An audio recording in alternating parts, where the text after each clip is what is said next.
ခါကြီးပေါင်းဝေဒနာရှင်ကိုဆရာတို့စစ်ပလက်တိုင်းစီကံမှာဘလို့ကုထုံးနေနဲ့ကုသမှုပေးလဲအသေးစိတ်သိလို့သူများကတော့ဗီဒီယိုလေးကိုအဆုံးထိကြည့်သွားပေးကြပါအောင်နော်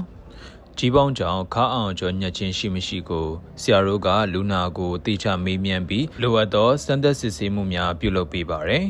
သွေးလက်ပတ်မှုကောင်းစီရန်ဆေးကျတုပ်ထိုးရေးကုသပေးခြင်း